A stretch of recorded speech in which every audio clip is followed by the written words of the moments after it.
যে বাবা বুকে হাত দিয়ে বলতে পারবেন আমি আমার সন্তানকে নামাজের উপদেশ দিয়েছি, আমি আমার সন্তানকে বালেগ হওয়ার পরে মুরু আওলাদাকুম বিসসালাত ইযা বালাগু 7 সিনিন ওয়াদরিবুহুম ইযা বালাগু 10 সিনিন, তোমার সন্তানকে তুমি 7 বছর হলে সালাতের আদেশ দিবা, আর 10 বছর বয়সে তোমার সন্তান নামাজ না পড়লে তাকে প্রয়োজনে বেত্রাঘাত করবা, তাকে শাস্তি দিবা, প্রহার করবা। এরকম এই হাদিসের উপর আমল করেছে এমন বাবা যদি থাকে, এই যুগের আব্দুল কাদের জিলানী বলা যাবে তাকে। বাবা মুরব্বী হয়ে গেছে, আমাদের ভাষায় বললে, সিরেঙ্গা ভাষায় বললে, বাবা বুড়া হতে হতে এক পা কবরে চলে গেছে। বুড়া লাঠিতে টুক টুক টুক টুক করে ফজরের সময় মসজিদে যায়, আর ছেলে বয়স 30 বছর গাধার মতো মসজিদ ঘরের মধ্যে ঘুমায়, আছে নাকি নাই? আছে। তো আপনি এই মানুষের, আপনি এই অভিভাবক হয়ে লাভটা কি? আপনি এমন বাবা হয়ে লাভটা কি যে সন্তানকে জীবনে কখনো হাতে ধরে মসজিদে নিয়ে যাননি? আপনি এমন বাবা হয়ে লাভটা কি যে বাবা জীবনে কখনো আপনার সন্তানকে কোরআন শুদ্ধভাবে শেখাতে হবে এই প্রয়োজনীয়তাও আপনি মনে করেননি? দারুল জান্নাহ মহিলা মাদ্রাসা এর উদ্যোগে আয়োজিত আজকের এই বার্ষিক সালানে জলসা, বার্ষিক মাহফিল, পুরস্কার বিতরণী, বিদায় অনুষ্ঠান এবং আরও অন্যান্য অনুষ্ঠানসমূহ, আজকে এই মাহফিলে উপস্থিত থাকবেন দেশের প্রথিত যশা আলেমগণ। আমার আগে অত্যন্ত যোগ্য আলোচকবৃন্দ আলোচনা করেছেন, পরবর্তীতে আরও সুন্দর আলোচনা করবেন। যারাই আজকে উপস্থিত হবেন সকলকে আল্লাহ সুবহানাহু ওয়া তাআলা দুনিয়া এবং আখিরাতের মধ্যে উত্তম প্রতিদান দান করুন। সবাই বলি আল্লাহুম্মা আমিন। আমাদের মধ্যে উপস্থিত আছেন মাদ্রাসার সম্মানিত পরিচালক, অন্যান্য উলামায়ে কেরাম, মাদ্রাসার সম্মানিত শিক্ষার্থীবৃন্দ, শিক্ষক মণ্ডলী, অভিভাবকবৃন্দ, সকলকে অন্তরের অন্তঃস্থল থেকে অভিনন্দন জানাচ্ছি, আবার সালাম জানাচ্ছি। আসসালামু আলাইকুম ওয়া রাহমাতুল্লাহ। কেমন আছেন আপনারা? আরও উচ্চ আওয়াজে বলেন আলহামদুলিল্লাহ। আমাদেরকে ভালো রেখেছেন কে? আল্লাহ। সে আল্লাহ আমাদেরকে বলেছেন, কেউ যদি শুকরিয়া আদায় করে একবার আলহামদুলিল্লাহ বলে, সুবহানাল্লাহ বলে, আল্লাহ সুবহানাহু ওয়া তাআলা কত সওয়াব দিবেন? আসমান এবং জমিনের মাঝখানে যত খালি জায়গা আছে, খালি জায়গা ভর্তি সওয়াব দান করবেন। সুবহানাল্লাহ। কেউ যদি আলহামদুলিল্লাহ, সুবহানাল্লাহ, আলহামদুলিল্লাহ একসাথে বলেন, তাহলে এই খালি জায়গা পরিমাণ ডবল সওয়াব আল্লাহ দিবেন। এগুলো কিয়ামতের ময়দানে মিজানের পাল্লাতে, এগুলো এই দুই সুবহানাল্লাহ আর আলহামদুলিল্লাহ মিজানের পাল্লাকে ভারী করার জন্য যথেষ্ট হয়ে যাবে। সুবহানাল্লাহ। সুতরাং সুবহানাল্লাহ, আলহামদুলিল্লাহ এগুলো মাহফিলে যত বেশি বলতে পারবো তত বেশি লাভ আছে নাকি নাই? আছে। একটা বিষয় সহযোগিতা করতে হবে। এখানে যে পিচ্ছি যেগুলো আছে হইচই করে, এখন আমি যদি বড়দের উদ্দেশ্যে কথা বলবো, এখন এই যে বেবি, এদেরকে আমি কথা বলতে গেলে আপনারা মুরব্বী যারা আছেন আপনাদের সাথে একটা গ্যাপ হয়ে যাবে, আপনাদেরকে কথা বললে বেবিদের গ্যাপ হয়ে যাবে। আবার আপনারা দূরে থাকার কারণে এই বেবিগুলো ডিস্টার্ব করছে, বড় ঝামেলা হয়ে যাচ্ছে। যদি আমি ছোটোখাটো একটা বেয়াদবি করি আর কি আপনাদের সাথে, এই সামনে অনেকগুলো খালি জায়গা আছে, কষ্ট করে যদি সামনে আসতেন বেশি ভালো হতো। কোরআনের একটা আয়াত আছে সূরা মুজাদালাতে, ইয়া আইয়ুহাল্লাযীনা আমানু ইযা ক্বিলা লাকুম তাফাসসাহু ফিল মাজালিসি, যারা ঈমান এনেছো যখন তোমাদেরকে বলা হবে তাফাসসাহু ফিল মাজালিস, মজলিসের মধ্যে তোমরা সামনের দিকে আসো, তখন তোমরা সামনের দিকে এসে আরেকজনকে জায়গা করে দিলে, আরেকজনকে যদি জায়গা করে দাও সংক্ষিপ্ত, অথবা একজন আরেকজনের সাথে যদি লেগে বসো, ফাফসাহু ইয়াফসাহিল্লাহু লাকুম, তোমরা নিজে একজন আরেকজনকে জায়গা করে দাও, আল্লাহ তোমাদের জন্য জায়গা করে দিবেন। সুবহানাল্লাহ। সুতরাং যারা এসেছেন আলহামদুলিল্লাহ, শুকরিয়া। আল্লাহ সুবহানাহু ওয়া তাআলা আপনাদেরকে দুনিয়া এবং আখিরাতের মধ্যে বরকত দান করুক। এখন মাদ্রাসার দায়িত্বপ্রাপ্ত যারা আছেন ওনাদেরকে একটা দায়িত্ব দিব। ওনাদের কথা হলো, এখানে মাঝখানে যে বেবিগুলো আওয়াজ করবে, বেবিগুলোর আওয়াজটা বন্ধ রাখতে হবে। এটা একটা বিষয়। 2 নম্বর বিষয় হলো, আমরা সি ব্লকে যখন নামাজ পড়ছিলাম, মাহফিলটা আগে শুরু হয়ে গেছে, এই কারণে মুসল্লিরা একটু মনে কষ্ট পেয়েছেন। আমরা মুসল্লিদের কাছে যারা কষ্ট পেয়েছেন আন্তরিকভাবে দুঃখ প্রকাশ করছি। আমরা ভবিষ্যতে সতর্ক থাকার জন্য পরামর্শ দিচ্ছি মাদ্রাসা কর্তৃপক্ষ, মাহফিল কর্তৃপক্ষ যারা আছেন, ভবিষ্যতে এই বিষয়গুলো নামাজের সময়গুলোতে সতর্ক থাকার জন্য পরামর্শ দিচ্ছি। আল্লাহ সুবহানাহু ওয়া তাআলা যারা কষ্ট পেয়েছেন তাদের কষ্টের বদৌলত দুনিয়াতে এবং আখিরাতে দান করুন। সবাই বলি আল্লাহুম্মা আমিন। আর যারা আমরা ভুল করেছি আল্লাহ আমাদেরকে ক্ষমা করে দিন, আল্লাহুম্মা আমিন। আমি একজন অভিভাবক হিসাবে আপনার কি দায়িত্ব, সেই দায়িত্বগুলো নিয়ে কথা বলবো পবিত্র কালামে পাক থেকে। আল্লাহ সুবহানাহু ওয়া তাআলা যেন আমাদেরকে কথাগুলো সুন্দরভাবে বলার তৌফিক দান করুন। সবাই বলি আল্লাহুম্মা আমিন। রব্বি ইশরাহ লি সাদরি ওয়া ইয়াসসির লি আমরি ওয়াহলুল উকদাতাম মিন লিসানি ইয়াফকাহু কওলি। রব্বি ইয়াসসির ওয়া লা তুআসসির ওয়া তাম্মিম আলাইনা বিল খায়র। আল্লাহুম্মা লা সাহলা ইল্লা মা জাআলতাহু সাহলা ওয়া আনতা তাজআলুল হাজিনা ইযান শি'তা সাহলা। সাল্লাল্লাহু আলাইহি ওয়াসাল্লাম। আল্লাহ সুবহানাহু ওয়া তাআলা পবিত্র কোরআনে পাকের মধ্যে সূরাতুল লুকমান নামক একটা সূরা নাজিল করেছেন। বলেন তো সূরার নাম কি? সূরাতুল লুকমান। এই সূরা লুকমান কোরআনুল কারীমের 57তম সূরা। বলেন কত নম্বর সূরা? 57তম সূরা। লোকমান বলে একজন ব্যক্তি ছিল, তাকে বলা হয় হাকিম, বিজ্ঞ এবং প্রাজ্ঞ ব্যক্তি। আল্লাহ সুবহানাহু ওয়া তাআলা সচরাচর কোরআনের মধ্যে নবী ছাড়া অন্যান্য ব্যক্তিদের নাম কোরআনের মধ্যে আল্লাহ বর্ণনা করেননি। অন্যান্য ব্যক্তিদের কাহিনীগুলো আল্লাহ সুবহানাহু ওয়া তাআলা কোরআনুল কারীমের মধ্যে বর্ণনা করেননি। একমাত্র লোকমান আলাইহিস সালামের নামে একটা সূরা বর্ণনা করেছেন। এখানে আল্লাহ সুবহানাহু ওয়া তাআলার কাছে কিছু চমৎকার বিষয় আল্লাহর কাছে ভালো লেগেছেন। এই কারণে কোরআনের মধ্যে আল্লাহ বলে দিয়েছেন কিয়ামত পর্যন্ত মানুষের জন্য থাকবে, মানুষ যদি চায় তার ছেলে দুনিয়াতে একজন ভালো মানুষ হোক এবং কবরের মধ্যে অথবা পরকালে তার ছেলে তার জন্য সুপারিশ করে তাকে জান্নাতুল ফিরদাউসে নিয়ে যাক, সেজন্য সূরাতুল লুকমান দেখে। জোরে বলি সুবহানাল্লাহ। লোকমান আলাইহিস সালাম তার সন্তানকে ডেকে বলছেন ইয়া বুনাইয়া। বুনাইয়া শব্দটা ব্যবহার করেছেন আল্লাহ। বুনাইয়া শব্দটা তাসগীর হয়েছে, অর্থ হলো আমার প্রিয় সন্তান। যেই সন্তানকে কলিজা থেকে ভালোবাসে সেই সন্তান, প্রিয় সন্তানকে বুনাইয়া বলে ডাকা হয় আরবিতে। ও আমার প্রিয় সন্তান, কলিজার টুকরা সন্তান, শুনে রাখো আমি তোমাকে কিছু উপদেশ দিচ্ছি। সেই উপদেশগুলো আল্লাহ সুবহানাহু ওয়া তাআলার কাছে ভালো লেগেছেন। আল্লাহ সুবহানাহু ওয়া তাআলা বলেছেন ওয়া ইয ক্বালা লুকমানু লিবনিহি ওয়া হুয়া ইয়াইযুহু ইয়া বুনাইয়া লা তুশরিক বিল্লাহ ইন্নাশ শিরকা লাযুলমুন আযীম।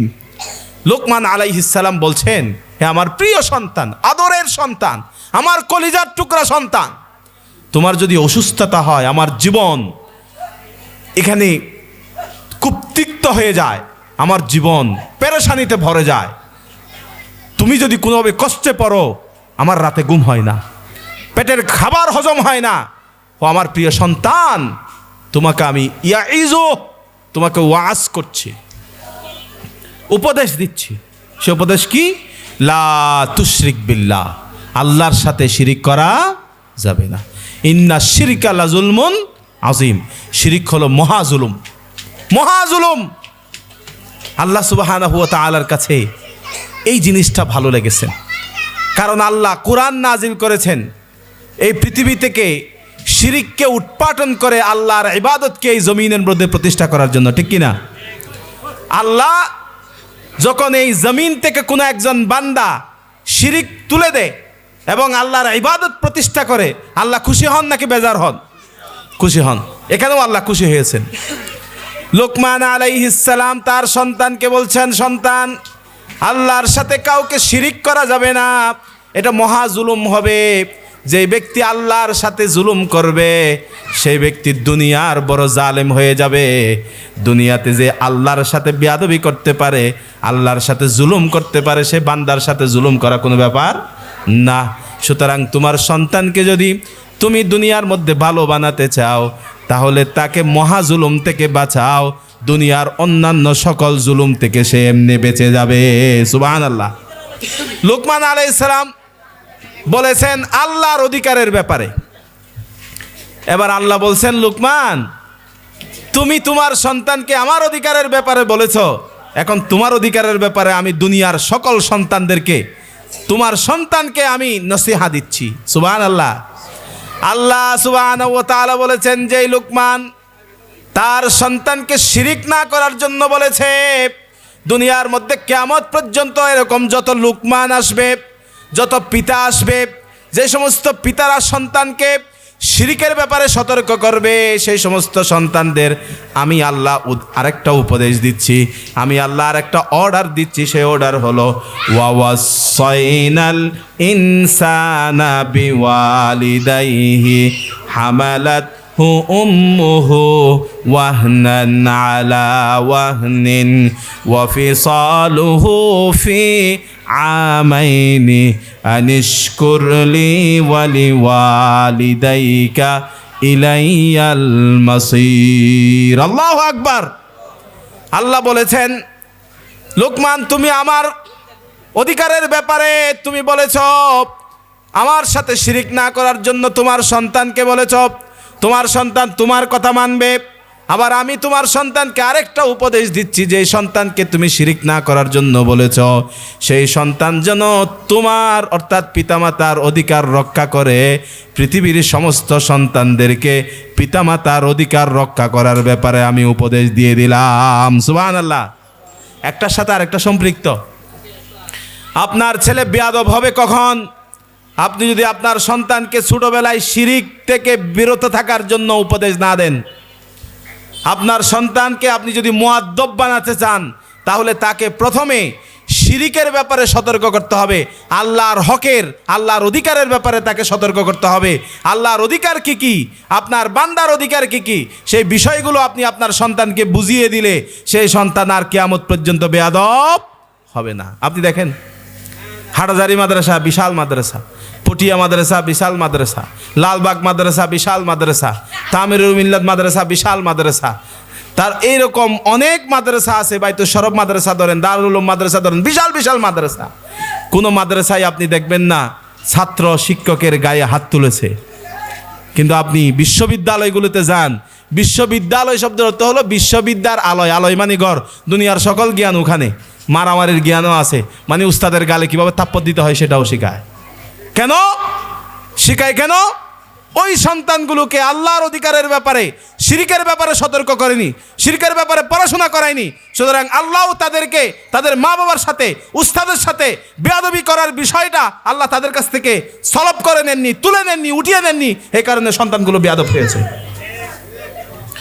তাহলে সন্তানকে আদব, মুআদ্দব, সন্তানকে ভালো সন্তান বানাতে চাইলে মাদ্রাসাতে পড়ানো দরকার নাকি ইংলিশ মিডিয়ামে পড়ানো দরকার? আরো উচ্চ আওয়াজে বলেন, মাদ্রাসায়। একটা কথা বলি, আজকের জুমার মধ্যেও আলোচনাটা আসছে। কিতাবুল জানায়েজ, বুখারী। রাসূলুল্লাহ সাল্লাল্লাহু আলাইহি ওয়াসাল্লামের এক সাহাবীর একটা সন্তান অসুস্থ হয়েছেন। ওই সময়ে উনি ঘর থেকে বের হয়ে গেছেন, কাজে গিয়েছেন আর কি। পরবর্তীতে দেখা যায় রাতে উনি ঘরে ফিরে আসছেন। ফিরে এসে স্ত্রীর কাছে জিজ্ঞেস করেছেন, আমার সন্তান কই? বলে যে আপনার সন্তান নিশ্চুপ হয়েছেন। সাহাবী বুঝেছেন সন্তান ঘুমিয়ে গেছেন। সকালবেলা উঠেছেন ঘুম থেকে, উঠে জিজ্ঞেস করছেন সন্তান এখনো ঘুম থেকে ওঠেনি কেন? বলে সন্তান তো গত রাতেই মারা গিয়েছে। স্বামী স্ত্রীকে বলে, তুমি তাহলে আমাকে গত রাতে নিশ্চুপ হয়ে গেছে বলেছে কেন? যে এটাই আমি মৃত্যুর কথা বলেছি আর কি। তো তুমি কেমন মা? তোমার একজন কলিজার টুকরা সন্তান মারা গিয়েছে, তোমার কোনো কান্না নাই, তোমার কোনো আওয়াজ নাই, তোমার কোনো আহাজারি নাই, তুমি কেমন মা? কেমন হয়? সাহাবীর স্ত্রী সাহাবীকে বলছেন, আমার স্বামী নবী করিম সাল্লাল্লাহু আলাইহি ওয়াসাল্লামের কাছে আমি শুনেছি আল্লাহ সুবহানাহু ওয়া তাআলা নবীকে বলেছেন, যে ব্যক্তির 3টা সন্তান প্রাপ্তবয়স্ক হওয়ার আগে মারা যাবে, অন্য সাহাবী জিজ্ঞেস করলেন, ইয়া রাসূলুল্লাহ, যার দুইটা মারা গিয়েছেন। অন্য বর্ণনায় আসছে যার একটা সন্তান প্রাপ্তবয়স্ক হওয়ার আগে মারা গিয়েছেন। মারা যাওয়ার পরে যে ব্যক্তি ধৈর্য ধারণ করবে, আল্লাহর দরবারে বলবে, আল্লাহ, সন্তান তুমি দিয়েছিলা, তুমি নিয়ে গেছো। নিজেকে কন্ট্রোল করতে পারবে, নিজেকে ধৈর্য ধারণ করতে পারবে, নিজেকে শক্ত রাখতে পারবে। আল্লাহ সুবহানাহু ওয়া তাআলা কিয়ামতের ময়দানে ওই সন্তানের সুপারিশের মাধ্যমে তাকে জান্নাত দান করবেন। সুবহানাল্লাহ। আর উচ্চ আওয়াজে বলি সুবহানাল্লাহ। সাহাবীর স্ত্রী বলছেন, রাসূলের এই হাদিস আমার মনে আছে, এই কারণে আমি কান্নাকাটি করিনি, আহাজারি করিনি, চিৎকার করিনি। আমি আমার সন্তানের জন্য কান্নাকাটি করিনি, ধৈর্য ধারণ করেছি। তারপরেও সাহাবী মানে নিতে পারেনি। সাহাবী রাসূলের কাছে গিয়েছেন, ইয়া রাসূলুল্লাহ, এমন এমন হয়েছে, সন্তান রাতে মারা গিয়েছে, আবার আমরা দুইজন রাতে একজন আরেকজনের সাথে মিলিত হয়েছি, স্বামী স্ত্রী মিলিত হয়েছি। কারণ আমি তো জানতাম না আমার সন্তান মারা গিয়েছে। আমার স্ত্রীকে আমি যখন রাতে বাসায় আমার সাথে শোয়ার জন্য ডেকেছি, সে আমার সাথে শুয়েছে। রাসূল সাল্লাল্লাহু আলাইহি ওয়াসাল্লাম বলেছেন, তোমার স্ত্রী ধৈর্য ধারণ করেছে, তুমি ধৈর্য ধারণ করেছো, এই কারণে গত রাতে আল্লাহ সুবহানাহু ওয়া তাআলা তোমাদের নসলের মধ্যে এমন সন্তান দান করবেন যে সন্তান দুনিয়ার শ্রেষ্ঠ সন্তান হবে। সুবহানাল্লাহ। হাদিসের পরের অংশে আসছে, ওই মহিলা ধৈর্য ধারণ করার কারণে আল্লাহ তাকে 10টা সন্তান দিয়েছেন। বলেন কয়টা? 10টা সন্তান দিয়েছেন। আল্লাহর নবীর হাদিসের মধ্যে বলা আছে, ওই 10 সন্তান সবাই কোরআন পড়তে জানতো। সুবহানাল্লাহ। এখানে মর্যাদা দুইটা, ধৈর্য ধারণ করার কারণে সন্তান দিয়েছেন একটা, 2 নম্বর 10টা সন্তান কোরআন তেলাওয়াত করতে জানতো। কোরআন তেলাওয়াত করতে জানার মর্যাদা এখানে বলা হয়েছে। অর্থাৎ যে সন্তান কোরআন তেলাওয়াত করতে পারে না, শুদ্ধ কোরআন তেলাওয়াত জানে না, সেই সন্তানের কোনো মূল্য নাই, ভ্যালু নাই, দাম নাই, এদের কোনো মর্যাদা আল্লাহর দরবারে নাই। সুতরাং কোরআন শিক্ষা, সন্তানকে কোরআন শিক্ষা দরকার আছে নাকি নাই? আছে। আপনার সন্তানকে কোরআন শিখাবেন, আপনার সন্তান শিরিকের ব্যাপারে জানবে। ফলে আপনার আল্লাহ কোরআনে এবার আল্লাহ বলেছেন, তোমার মা বাবার সাথে বেয়াদবি করা যাবে না। ফলে এমন সন্তান আসবে যে সন্তান মায়ের জন্য, বাবার জন্য দুনিয়ার সব কিছু বিসর্জন দিতে রাজি হবে। ঠিক কিনা? এবার আসেন, সন্তানকে 1 নম্বর উপদেশ দিতে হবে তাহলে শিরিকের ব্যাপারে। কিসের ব্যাপারে? শিরিকের।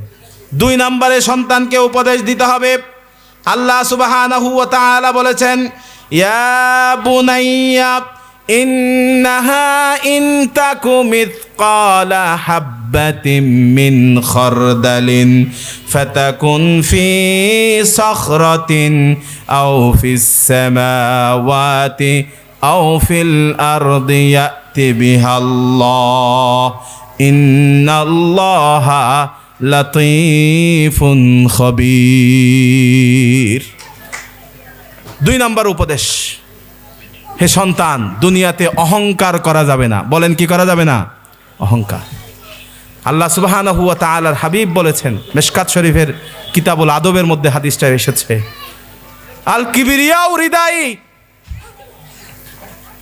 অহংকার হলো আল্লাহ সুবহানাহু ওয়া তাআলার চাদর। ফামান নাযাআনি বা নাযাআনি, যে ব্যক্তি আমার চাদর ধরে টেনেছে সে ব্যক্তি বেয়াদবি করেছে, এ কারণে তাকে জাহান্নামে প্রবেশ করা হবে। জোরে বলি নাউজুবিল্লাহ। এখানে লুকমান আলাইহিস সালাম বলছেন, ইন তাকুই মিথকালা হাব্বাতিন মিন খারদালিন, যদি এমন হয় একটা দানা পরিমাণ, জাররা পরিমাণ, শস্যার দানা, এর চেয়ে ছোট দানা দুনিয়াতে আর নাই। এই শস্যার দানা পরিমাণ অহংকার যদি তোমার ভেতরে থাকে এবং সেটা যদি তুমি কঠিন পাথরের ভেতরে চাপিয়ে দিয়েও তুমি রাখো, তারপরেও আল্লাহ কিয়ামতের ময়দানে সেটা বের করে ফেলবেন এবং এটা তোমার জন্য অনেক বড় ক্ষতির কারণ হবে। যে মানুষ অহংকার করে সেই মানুষের পতন লিখে দেন কে? আল্লাহ। রাসূলুল্লাহ সাল্লাল্লাহু আলাইহি ওয়াসাল্লামা যখন মক্কা বিজয় করেছেন, মক্কা বিজয় ইসলামের ইতিহাসে সবচেয়ে বড় বিজয় না? রাসূলুল্লাহর সবচেয়ে প্রিয় চাচা হামজাকে শহীদ করা হয়েছিল উহুদের ময়দানে। 70 জন সাহাবী হারিয়েছিলেন উহুদের ময়দানে, 14 জন সাহাবী হারিয়েছিলেন বদরের ময়দানে, খন্দকের ময়দানে রাসূলুল্লাহ 1 জন সাহাবী হারিয়েছিলেন। এরপরে আরও এরকম অনেক সাহাবী হারিয়েছিলেন। তারপরে হযরত সুমাইয়াকে হারিয়েছিলেন। মক্কার মধ্যে যারা জুলুম করেছে তাদের বিপক্ষে গিয়ে রাসূলুল্লাহ মক্কা বিজয় করেছেন। এটা গৌরবের বিষয় না? গৌরবের বিষয়। কিন্তু রাসূল যখন মক্কার মধ্যে ঢুকছেন বলা হয়েছে হাদিসের ইবারত এমন, রাসূলুল্লাহর চেহারা মুবারক মাটির সাথে যেন লেগে যাবে এই অবস্থা।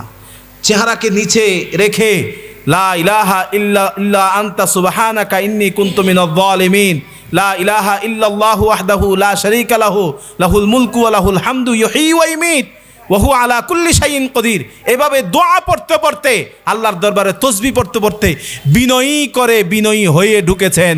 গৌরব অহংকার নিয়ে রাসূল ঢুকেননি। এ কারণে রাসূলের মর্যাদা সবার উপরে, ঠিক কিনা? আর যারা বলেছে এমন হবে তমন হবে, আনা রব্বুকুমুল আলা বলেছিল ফেরাউন অহংকার করেছিল, মাটির সাথে মিশে গেছে, মাটি পর্যন্ত এই জালেমকে গ্রহণ করেনি, ঠিক কিনা? মাটি নাই, মাটি গ্রহণ করেনি, সাগর গ্রহণ করেনি, শুধু অহংকারের কারণে। সুতরাং সন্তান অহংকারী হবে নাকি বিনয়ী হবে? বিনয়ী মানুষ দুনিয়াতে খুব দরকার। আল্লাহ দান করেন বিনয়ী মানুষকে, আল্লাহ কোনো অহংকারী মানুষকে দান করেন না। এই যে পানি পড়েছে, পানি মাটির মধ্যে, পানিগুলো টিলাতে জমা হয় নাকি গর্তে জমা হয়? গর্তে জমা হয়। সুতরাং অহংকার যার মধ্যে আছে সেই সন্তান কখনো এলমদার হবে না, আমলদার হবে না, ইমানদার হবে না। ইমান আসে বিনয়ী মানুষের কাছে। এই বিনয়ী মানুষ জীবনের মধ্যে খুব দরকার। এরপরে 3 নাম্বার, আল্লাহ সুবহানাহু ওয়া তাআলা এবার বলেছেন 3 নাম্বার উপদেশ দিতে হবে সন্তানকে। যদি তুমি সফল বাবা হতে চাও, কিয়ামতের ময়দানে যদি সন্তানের বিচারে আল্লাহর আদালতের মধ্যে আসামি হতে না চাও, তোমার সন্তানকে তুমি 3 নাম্বার উপদেশ দিবা, ইয়া বুনাইয়া আকিমিস সালাহ। সন্তান সালাত কায়েম করো, সালাত কায়েম করো। বাবা হিসাবে আপনার দায়িত্ব দিয়েছেন কে? আল্লাহ। যদি পালন না করেন, কার অর্ডার আপনি পালন করেননি? আল্লাহ। সুতরাং যে বাবা বুকে হাত দিয়ে বলতে পারবেন আমি আমার সন্তানকে নামাজের উপদেশ দিয়েছি, আমি আমার সন্তানকে বালেগ হওয়ার পরে মুরু আওলাদাকুম বিসসালাত ইযা বালাগু 7 সিনিন ওয়াদরিবুহুম ইযা বালাগু 10 সিনিন, তোমার সন্তানকে তুমি 7 বছর হলে সালাতের আদেশ দিবা, আর 10 বছর বয়সে তোমার সন্তান নামাজ না পড়লে তাকে প্রয়োজনে বেত্রাঘাত করবা, তাকে শাস্তি দিবা, প্রহার করবা। এরকম এই হাদিসের উপর আমল করেছে এমন বাবা যদি থাকে, এই যুগের আব্দুল কাদের জিলানী বলা যাবে তাকে। কিন্তু নাই, বাবা মুরব্বী হয়ে গেছে। আমাদের ভাষায় বললে, সিরেঙ্গা ভাষায় বললে, বাবা বুড়া হতে হতে 1 পা কবরে চলে গেছে। বুড়া লাঠিতে টুক টুক টুক টুক করে ফজরের সময় মসজিদে যায়, আর ছেলে বয়স 30 বছর গাধার মতো মসজিদ ঘরের মধ্যে ঘুমায়। আছে নাকি নাই? আছে। তো আপনি এই মানুষের, আপনি এই অভিভাবক হয়ে লাভটা কি? আপনি এমন বাবা হয়ে লাভটা কি যে সন্তানকে জীবনে কখনো হাতে ধরে মসজিদে নিয়ে যাননি? আপনি এমন বাবা হয়ে লাভটা কি যে বাবা জীবনে কখনো আপনার সন্তানকে কোরআন শুদ্ধভাবে শেখাতে হবে এই প্রয়োজনীয়তাও আপনি মনে করেননি? আপনার সন্তান যদি পর বয়সে কোনোভাবে নামাজি হয়, আপনার ছেলে ছোট্ট বয়সে কোরআন শুদ্ধভাবে না শেখার কারণে বড় হয়ে আর উচ্চারণ করতে পারছে না, দোষ আপনার বাবা হিসাবে আছে নাকি নাই? আছে। সুতরাং ছোট্ট বয়সে সব কিছু শেখাতে হবে। 3 নাম্বার উপদেশ তাহলে নামাজের উপদেশ, সংক্ষেপে বলছি আমরা। 4 নাম্বারের উপদেশ, ওয়া'মুর বিল মা'রুফি ওয়ানহা আনিল মুনকার ওয়াসবির আলা মা আসাবাক ইন্না যালিকা লামিন আজমিল উমুর। সৎ কাজের আদেশ দিবা, অসৎ কাজ থেকে মানুষকে তুমি বিরত রাখার জন্য চেষ্টা করবা। সৎ কাজের আদেশ দেয়া মানে হলো মানুষ যেন ভালো কাজ করতে পারে, মানুষের জন্য ভালো কাজের বিভিন্ন ধরনের প্রেসক্রিপশন তৈরি করে দেবা। একটা মাহফিলের আয়োজন করেছে, এখানে কি মানুষ গুনাহ করবে নাকি সওয়াব কামাবে? সওয়াব কামাবে। একটা কোরআনের মজলিস অথবা একটা মাদ্রাসা মসজিদের মধ্যে একটা কোরআন তেলাওয়াতের একটা আয়োজন করলো, কোরআন প্রতিযোগিতার আয়োজন করলো, মানুষ সওয়াব পাবে নাকি গুনাহ পাবে? গুনাহ পাবে, সওয়াব পাবে। এভাবেই প্রত্যেকটা জায়গায় ভালো কাজের আদেশ, ভালো কাজ মানুষ যেন করতে পারে, এটা করতে হবে। এটা প্রত্যেক নবীর কাজ। নবীরা যখন নিজে ভালো ছিল, নবুয়ত প্রকাশ হওয়ার আগে নিজেরা কোনো নবী নবুয়তের আগে নবুয়তের পরে কখনো গুনাহ করেননি। আল্লাহ ওনাদেরকে হেফাজত করেছেন। নবীরা যখন নিজে ভালো ছিল, তখন নবীদেরকে বলা হতো আল আমিন, as-সিদ্দিক বলা হতো ওনাদেরকে। আর নবীরা যখন সৎ কাজের আদেশ, অসৎ কাজের নিষেধ সমাজের মধ্যে দিতে শুরু করেছে, নবীদের উপরে জুলুম এসে নবীদেরকে রক্তাক্ত করেছে, রক্তরঞ্জিত করেছে। এমন একজন সিঙ্গেল নবী নাই যেই নবীর উপরে জালেমেরা আঘাত করে রক্তাক্ত করেনি, সুলাইমান আলাইহিস সালাম ছাড়া। আদম আলাইহিস সালামের সময় তো আর দুনিয়ার মানুষ ছিল না। সুলাইমান আলাইহিস সালামের বিরোধিতা করেছে, যথেষ্ট বিরোধিতা করেছে। ওয়াত্তাবাউ মা তাতলু শায়াতিন আলা মুলকি সুলাইমান। এখানে বলা হতো সুলাইমান সব কিছু জাদুর কারণে করছে।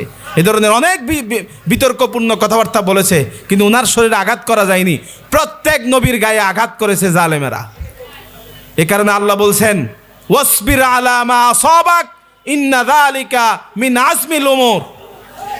অসৎ কাজের নিষেধ যখন মানুষকে করবা, মানুষ তোমাকে ঘরে ঘরে মূর্তি পূজা, ছবি পূজা, নেতা পূজা, গাছ পূজা, বাস পূজা, কবরের সামনে গিয়ে 1 মিনিট নীরবতা পালন করা, তারপরে জাতীয় পতাকাকে সম্মান জানানোর নামে শিরিক করা, এই ধরনের কাজগুলো তোমাকে বলবে।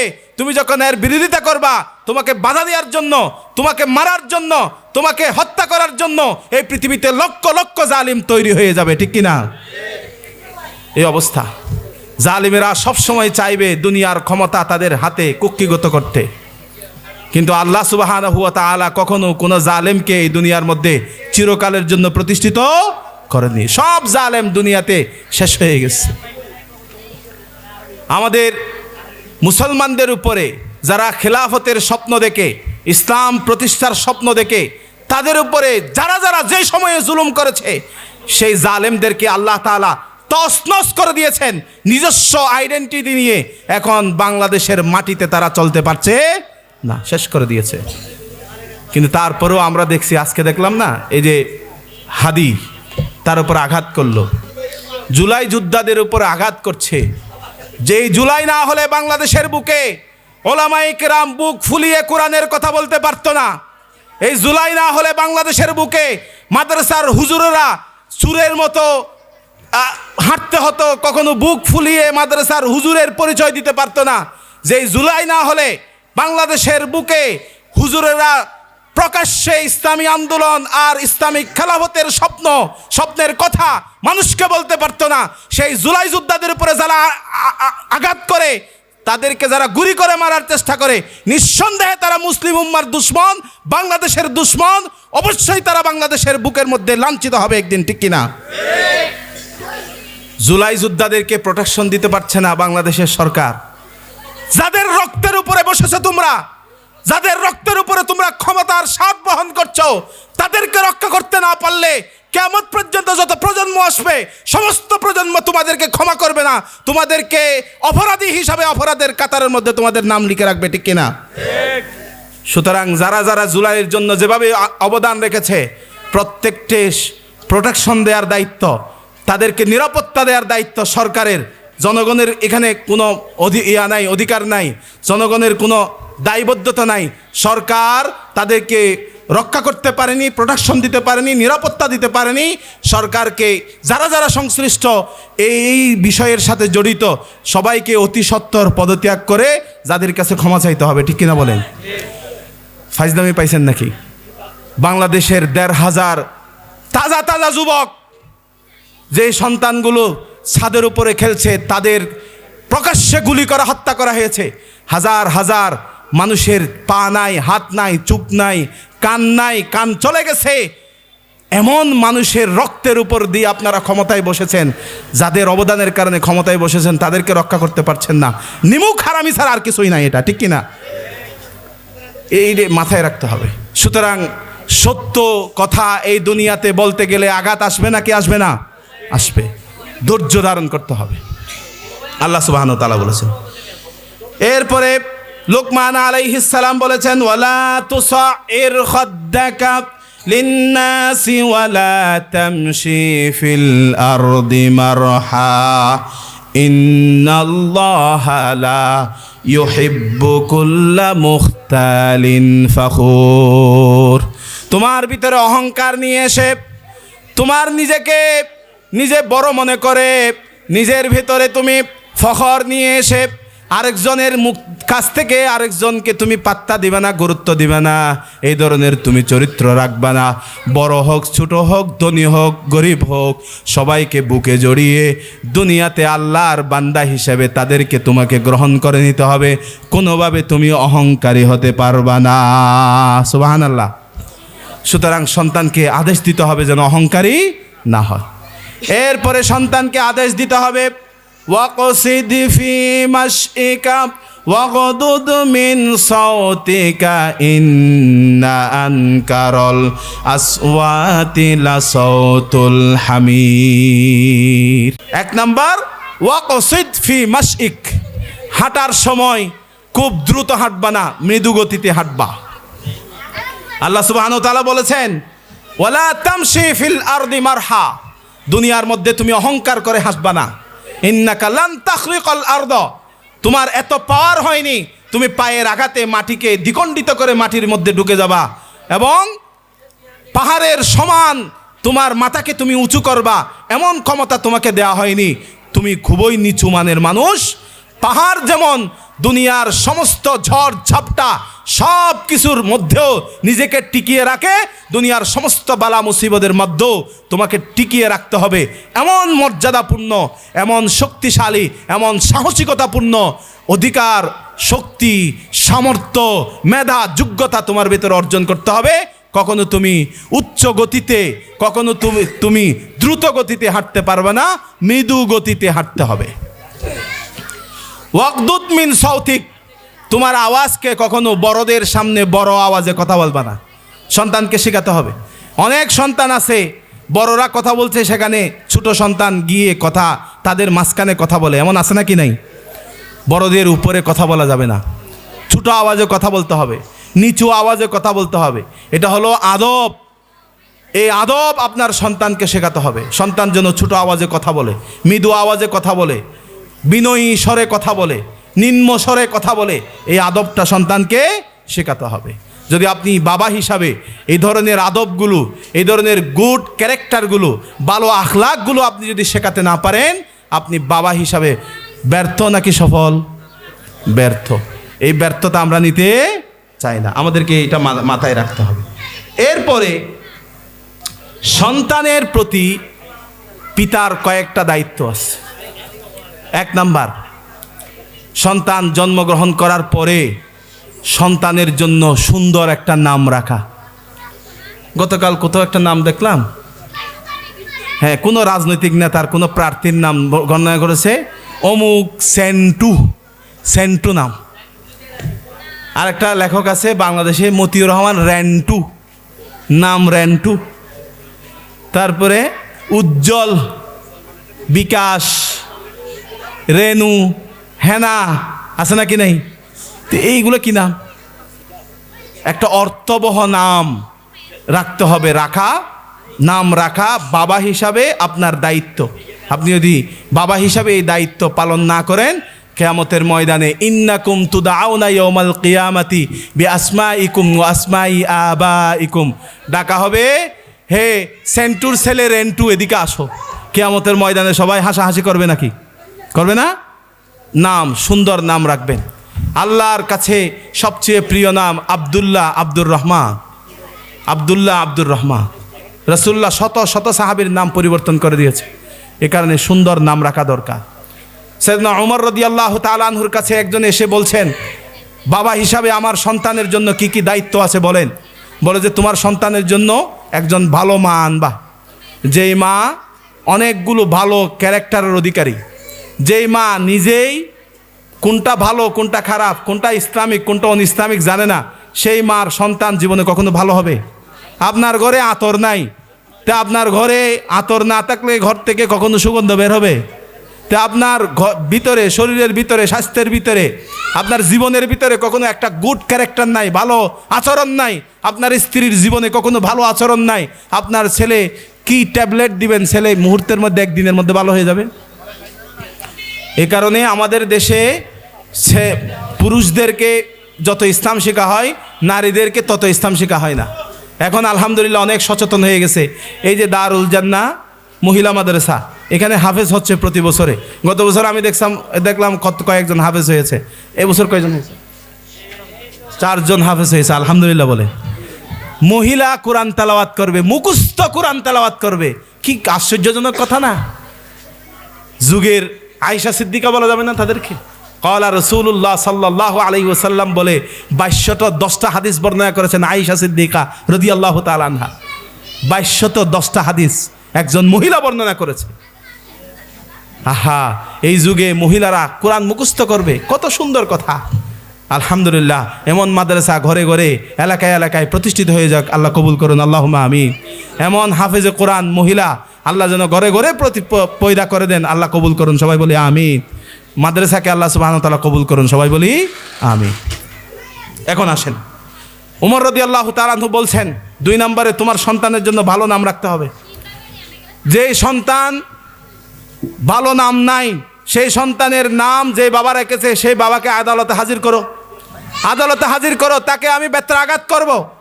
তুমি বাবা হিসাবে তোমার সন্তানের একটা সুন্দর নাম দিতে পারোনি, তোমার চেয়ে ব্যর্থ পিতা আর দুনিয়াতে আরেকটাও নেই। সুতরাং সন্তানের সুন্দর নাম রাখার দরকার আছে নাকি নেই? এখন অনেক হুজুর আছে যে হুজুরেরাও কোনটা ইসলামিক নাম কোনটা অন ইসলামিক নাম বুঝে না। অভিভাবক ফিক্স করে দিয়েছে, ঠিক আছে, ওইটার উপরে দোয়া করে দিয়েছে। যেমন আমরা আমাদের জুমার মধ্যে আলোচনা করেছি, এটা 3 জুমা আলোচনা হয়েছিল। এক জায়গায় নাম বলেছি, দুই ঘরে নাম দেখেছি, রামিম নাম, রামিম। রামিম শব্দের অর্থ ক্বালা মান ইউহয়িল ইযামা হিয়া রমিম। ওরা বলেছে ওই আয়াত থেকে এই নামটা রেখেছে। তা আমি বলেছি কোরআনের মধ্যে আছে বলে আপনি শব্দ একটা দিয়ে নাম রেখে দিবেন? আপনি যদি জানতেন এই শব্দটার অর্থ কি, তাহলে তো আপনি বেহুশ হয়ে যেতেন। ক্বালা মান ইউহয়িল ইযামা হিয়া রমিম। রমিম মানে মানুষ মরে 100 বছর পরে যে হাড্ডিটা বেঁচে থাকে, সেই হাড্ডিটার নাম রমিম। রাখছেন কি? সাবিকুন নাহার নাম রেখেছে, সাবিকুন নাহার। সাবিকুন নাহার মানে দিনের আগের সময়, দিনের আগের সময় মানে সূর্য ওঠার পরে যে সময়টা অথবা রাত, এটাকে সাবিকুন নাহার বলে। তাহলে এই যে নামগুলোর অর্থ কি? এগুলোর কোনো অর্থ নাই। রাসূলুল্লাহ সাল্লাল্লাহু আলাইহি ওয়াসাল্লামের কাছে একজন আসলো সাহাবী। রাসূল জিজ্ঞেস করেছেন তোমার নাম কি? বলে যে আমার নাম হাজান। হাজান, হাজানুন, হাজান মানে দুশ্চিন্তা, দুর্দশাগ্রস্ত। রসুল বলেছেন আনতা সাহালুন, আনতা সাহালুন, আজকে থেকে তুমি সাহাল। বলেছে ইয়া রাসূলুল্লাহ, আমার হাজান নামটা আমার বাবা খুব আরজু করে রেখেছে, আমার বাবা মারা গিয়েছে, আমি নাম চেঞ্জ করতে পারবো না। নাম চেঞ্জ করতে চেয়েছেন মুহাম্মদুর রাসূলুল্লাহ সাল্লাল্লাহু আলাইহি ওয়াসাল্লামা, নাম পরিবর্তন করেনি। রাসূলুল্লাহ এরপরে ইন্তেকাল করেছেন। বলেন যেদিন থেকে রাসূল আমাকে নাম পরিবর্তন করতে বলেছেন, আমি যেদিন থেকে নাম পরিবর্তন করিনি, সেদিন থেকে আমার ঘরে দুশ্চিন্তা, দুর্দশা লেগে আছে। আমার বংশের পর বংশ আমি দেখতেছি এই দুর্দশা আজ যাবে না। সুতরাং অর্থবহ নাম, যে হুজুরে অর্থ জানে, যে হুজুর নাম সম্পর্কে ভালো জানে। কিতাবুল আসামি, হাদিসের কিতাবের মধ্যে আলাদা নাম গ্রন্থ আছে, শত শত হাজার হাজার হাদিস আছে। ফেকার কিতাবের মধ্যে হাজার হাজার মাসালা আছে এই সংক্রান্ত।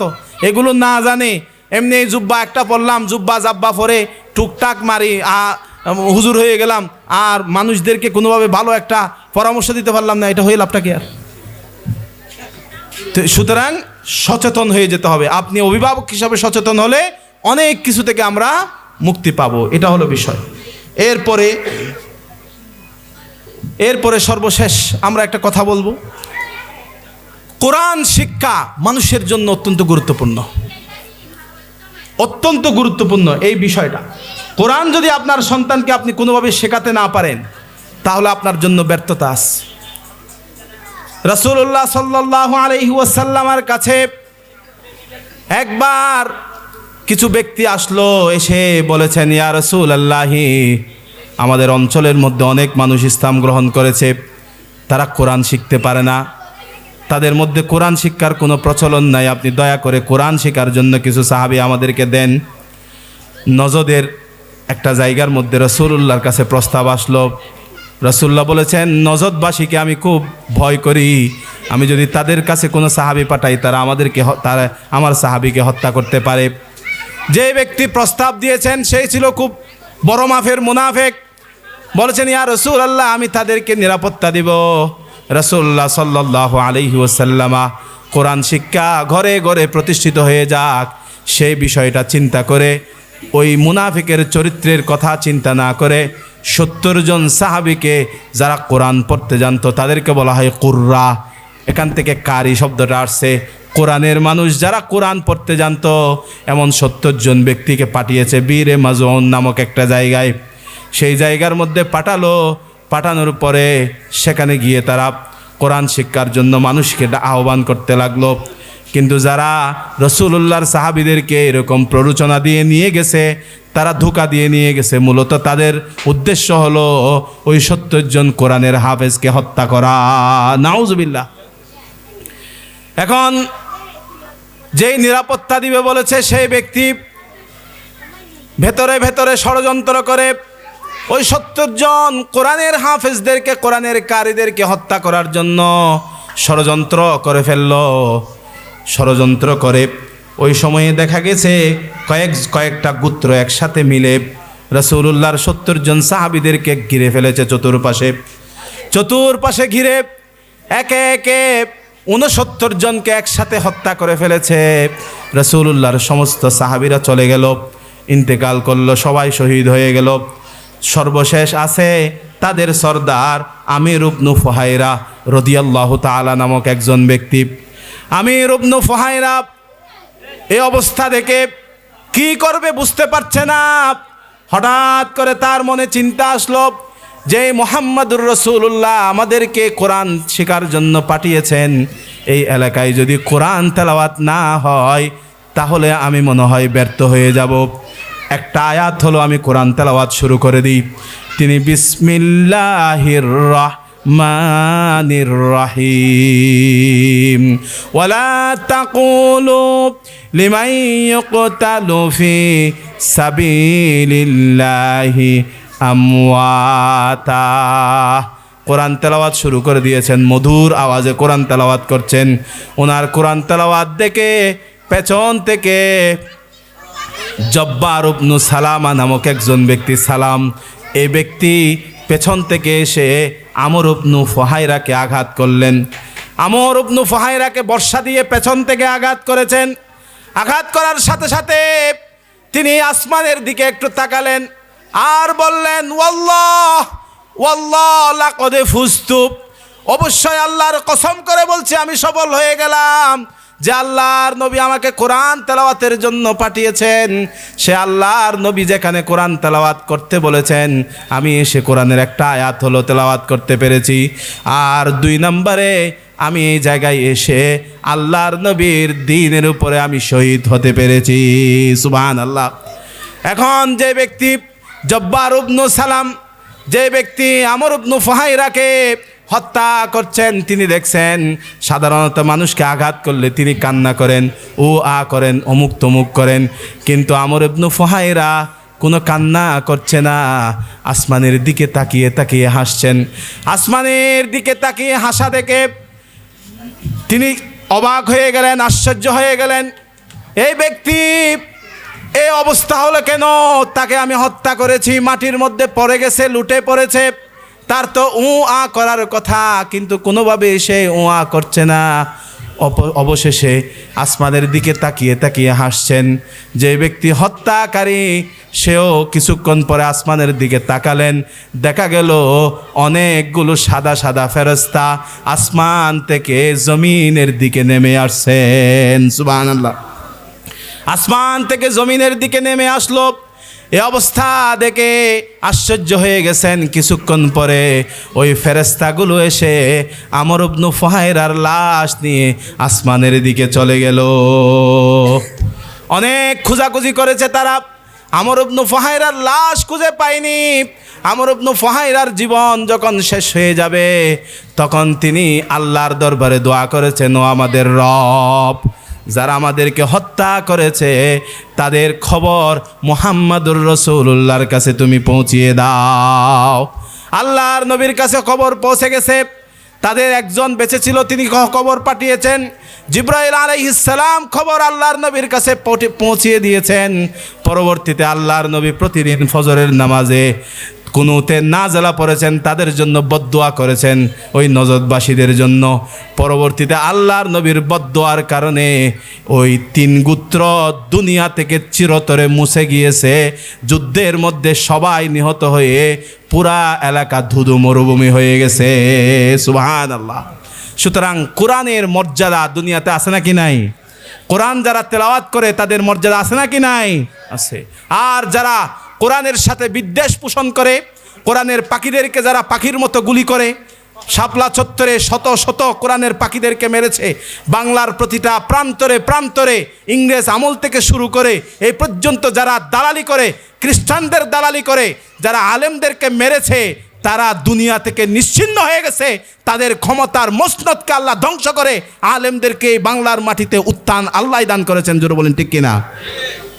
সুতরাং এই বাংলার ময়দানে, বাংলার মাটিতে আলেমদের সাথে বেয়াদবি করে, কোরআনের সাথে বেয়াদবি করে, ইসলামী আন্দোলনের সাথে বেয়াদবি করে, নতুন বেয়াদব পুরাতন বেয়াদব, পুরাতন বেয়াদব যেই পথে, নতুন বেয়াদব একই পথে। ঠিক কিনা? পথ পাবা না, ফালানোর কোনো পথ নাই। যেতে হবে কোথায়? আল্লাহর দরবারে। ধ্বংস দিবেনও আল্লাহ। সুতরাং খবরদার, হুঁশিয়ার থাকতে হবে। কোরআনের কর্মীদের ব্যাপারে, ইসলামী আন্দোলনের কর্মীদের ব্যাপারে কথা বলার ব্যাপারে যথেষ্ট সতর্ক হয়ে যেতে হবে। আল্লাহ সুবহানাহু ওয়া তাআলা আমাদেরকে কোরআনের জন্য কবুল করুন। আল্লাহুম্মা আমিন। মুহতারামকে বসিয়ে রাখলাম, তার জন্য দুঃখ প্রকাশ করছি। আল্লাহ সুবহানাহু ওয়া তাআলা প্রত্যেককে উত্তম জাযা দান করুন। আল্লাহুম্মা আমিন। আসসালামু আলাইকুম ওয়া রাহমাতুল্লাহি ওয়া বারাকাতুহু।